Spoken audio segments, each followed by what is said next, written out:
어제 신규 확진자가 73명 발생해 이틀 연속 두 자릿수를 유지했습니다. 하지만 이번 주말 서울 도심에서 여러 곳에 중소규모 집회가 예고된 데다 본격적인 단풍철을 맞아 나들이 인파도 많을 것으로 예상돼 불안감도 커지고 있는데요. 자세한 소식은 김윤 서울대 의료관리학과 교수와 함께 짚어보겠습니다. 어서 오세요. 안녕하십니까. 네, 일단 어제 신규 확진자 수가 73명으로 이틀째 두 자릿수를 유지를 했습니다. 50명을 밑돈 그제보다는 늘어난 수치인데 현재 추이 어떻게 보고 계신가요? 지난 일주일간 상황을 보면 그 부산의 요양병원에서 10명이 넘는 집단 확진이 발생한 날을 제외하고는 전체적으로 한 40명에서 70명 사이를 왔다 갔다 하고 있어서, 그러니까 국내 발생이요. 그래서 전반적으로는 뭐 안정세이지만 산발적으로 좀 대규모 감염들이 생기고 있어서 방역 당국이 긴장의 끈을 놓지 못하고 있는 상황인 것 같습니다. 예, 지금 수도권을 중심으로 확산하고 있는 양상인데 지금 사례별로 짚어보자면 서울 강남구 소재 성지 하이츠 3차 오피스텔과 관련한 확진자도 늘고 있는 상황입니다. 네. 우려스러운 건 확진자들이 이달 1일부터 12일까지 가상화폐 관련 사업을 하는 사무실에 다녀갔다는 건데 그 지역이 인천, 경기 또 광주 등에 걸쳐 있다는 건데요. 이 접촉차 차단이 시급한 상황인 것 같아요. 네, 그러니까 우리나라에서 이제까지 발생한 코로나19 확진자가 가장 많은 곳이 이제 종교시설이고요.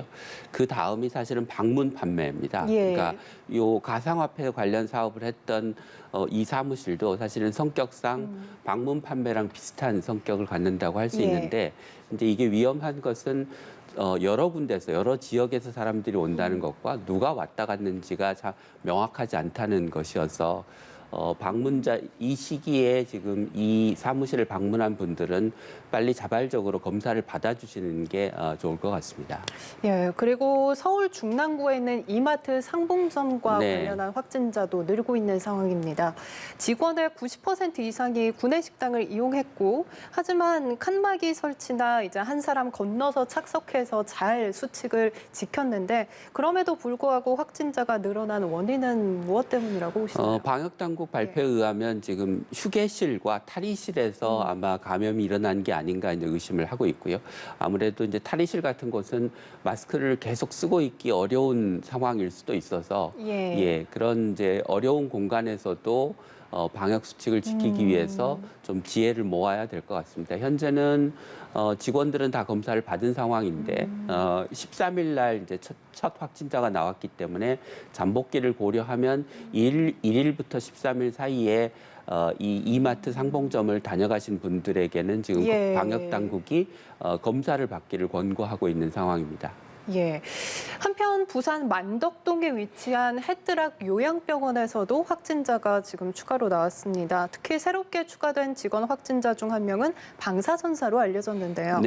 이 병원 전층을 오가면서 근무를 했다고 하는데 계속해서 추가로 나올 가능성이 있을까요? 방사선사의 동선이 병원 전체에 걸쳐 있기 때문에 아마 그 최초의 간호조무사가 확진됐던 층에서 지금 많은 환자가 나왔는데 다른 층에서도 환자가 더 나올 가능성이 높아진 상황이고요. 지금 현재 이제 코호트 격리가 되어 있는 상황이기 때문에 외부로 감염이 전파될 우려는 없지만 내부에서 추가적인 확진자가 발생할 가능성은 뭐 충분히 있는 것 같습니다. 네, 특히 이 부산 만덕동 같은 경우에는 한 달 사이에 확진 판정을 받은 사람이 무려 80명을 넘자 이곳 주민들도 불안해하고 있는 상황입니다.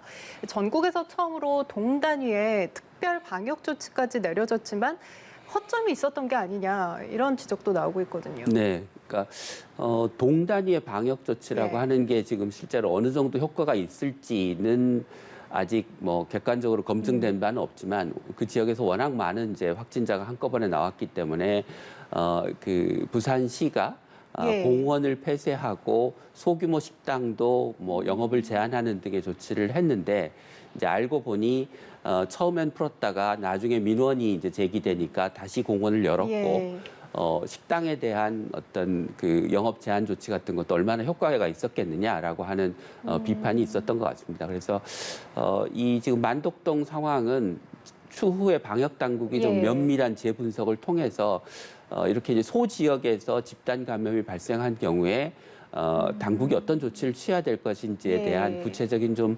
지침을 향후에 좀 제시를 해야 될 것 같습니다. 예, 그런데 또 다른 문제 중 하나가 바로 이제 따가운 시선으로 인한 주민들의 고통인 것 같습니다. 네네. 아무래도 부정확한 정보로 인해서 지역 혐오를 자극하는 글들도 네. 좀 쉽게 찾아볼 수가 있는데요. 이런 행태 같은 경우에는 어떻게 저희가 봐야 할까요? 그러니까 늘 말씀드리지만 그 혐오는 예. 코로나19 환자나 뭐 코로나19와 관련된 어떤 특정 지역 기관에 대한 혐오는 방역에 절대 도움이 되지 않습니다. 그래서 신천지 때도 그랬고 이태원 때도 그랬고 지금 이 만덕동 때도 마찬가지인데 우리가 어떤 사람이나 지역이나 기관을 혐오하면 그와 관련된 분들은 증상을 숨기게 되고 예. 이 적극적으로 검사를 받지 않게 되시면서 결국은 방역에 도움이 되지 않게 됩니다. 그래서 코로나와 잘 싸워서 이기기 위해서는 이런 예. 혐오는 좀 삼가해 주시는 게 좋을 것 같습니다. 네, 이 밖에도 뭐 추석과 한글날 모임에서 비롯된 집단 발병 여파도 계속되고 있는 상황입니다. 뭐 방역 당국 같은 경우에는 한글날 연휴 감염 여파는 크지 않다라고 보고 있지만 아직 연휴 이후에 일주일 정도밖에 지나지 네. 않았거든요. 그렇다면 조용한 전파를 좀 일으키고 있을 가능성에 대해서는 어떻게 보세요?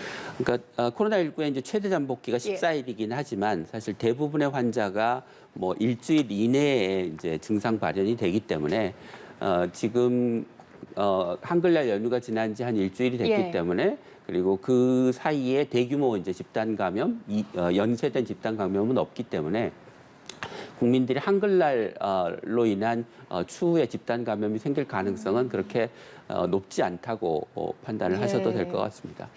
예, 그리고 일부 단체가 지금 주말이 되면서 네. 도심 집회를 예고하고 있는 상황입니다. 뭐 소규모라고는 하지만 특히 한 보수 단체는 오늘 오전부터 90명 규모의 집회를 열 계획이다라고 밝혔는데요. 네. 우려스러운 상황인 거죠? 예, 그러니까 방역 당국이 지금 2단계 조치를 사회적 거리두기 예. 조치를 1단계로 이제 하향 조정하면서 이제 서울 같은 경우는 100명 이하의 100명 미만의 이제 야외 집회가 가능해지긴 했는데요.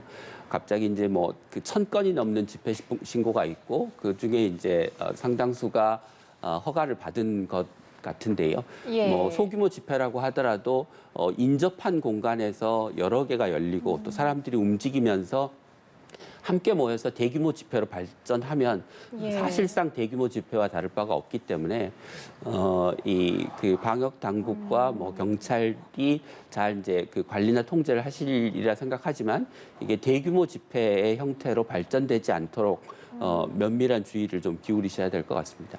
예, 그리고 앞서 저희가 리포트로 좀 전해드린 바가 있지만 이 거리두기 완화로 클럽과 감성주점 등 네. 이제 유흥업소의 영업이 재개가 된 상황입니다. 네. 당국은 즉각 단속에 나서겠다라고 밝힌 상황인데 젊은이들을 중심으로 유흥업소에 가는 이제 사례가 좀 많아지고 있거든요. 네. 이 같은 행태는 어떻게 보세요? 이게 이제 사회적 거리두기가 네. 이제 오래 지속되고 그로 인한 좀 피로감이 있기 때문에 뭐 좀 어쩔 수 없는 일이라고 생각합니다. 그런데 이제 유흥업소에 가더라도 가능한 한 뭐 거리 두고 마스크 쓰고 예.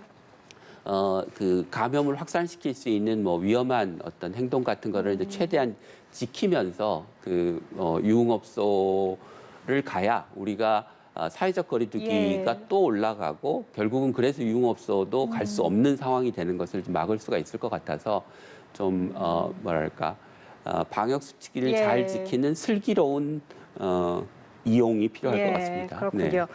네, 그리고 또 이제 계절이 완연한 가을로 접어들었습니다. 이제 방역 당국의 긴장도 또한 높이고 있는데요. 단풍철을 맞아서 등산이나 나들이에 나서는 사람들이 많은 만큼 다음 달 15일까지를 방역 집중관리 기간으로 정해서 네. 방역의 고삐를 한층 죄이겠다라고 말했거든요. 그렇다면 구체적으로 앞으로 어떤 조치들이 이루어지는 건가요? 방역 당국이 이야기하는 이제 그 지침은 산행을 할 때 국민들이 이제 지키셔야 될 것, 하면 안 되는 것에 관한 것인데요. 뭐 마스크 쓰고 거리 두고 뭐 음식이나 음료 나눠 먹지 않고 하는 건 잘 아실 텐데 이제 첫째 산행과 관련해서 좀 특별히 그 주의하실 부분은 단체 산행을 안 하시는 게 좋겠다는 겁니다. 그러니까 아무래도 예. 이제 단체로 가면 접촉의 기회가 많아지고 그게 감염 확산으로 이어질 수 있고 또 단체로 가다 보면 이제 가장 위험한 행위 중에 하나가 그 관광버스 안에서 노래를 부르거나 하는 예. 것입니다. 그러면 사실상 버스가 노래방이 되는 거기 때문에 산행이 고위험 행위가 될 수 있고요. 또 산행 자체는 이제 야외에서 이루어지기 때문에 그렇게 이제 감염 위험이 상대적으로 낮지만 그 전후에 사람들이 모여서 뭐 뒤풀이를 하거나 모임을 하거나 이렇게 하는 과정에서 감염이 확산될 수 있기 때문에 예. 그런 부분에 대해서도 좀 주의를 기울여 주셔야 될 것 같습니다. 예, 이런 가운데 어제 교육부와 17개 시도교육청이 합동 수능관리단이 수능시험장 방역 지침을 확정해서 발표를 했는데요. 구체적으로 어떤 내용들인지 짚어주시죠. 네, 수능하기 일주일 전에는 이제 그 원격 수업으로 전환을 해서 가능한 이제 학생들의 접촉을 줄이고 확진자의 발생을 줄이겠다는 것이고요. 고사장이 들어올 때는 반드시 마스크를 쓰고 들어오고 체온을 측정하고 그다음에 이제 점심 시간에는 본인이 가지고 온 그 밥과 음료만 이제 그 자리에서 먹을 수 있고 밥 먹고 나면 환기하고 하는 등의 이제 조치들을 취하게 됩니다. 만약에 그날 증상이 예. 있는 사람이 있으면 이제 별도의 시험장에서 시험을 보게 되고요. 훨씬 더 학생의 밀도를 줄여서 감염의 위험을 줄이는 등의 조치를 이제 교육 당국이 취하려고 하고 있습니다. 예, 알겠습니다. 오늘 말씀 여기까지 듣겠습니다. 지금까지 김윤 서울대 의료관리학과 교수와 함께 코로나19 소식 짚어봤습니다. 고맙습니다.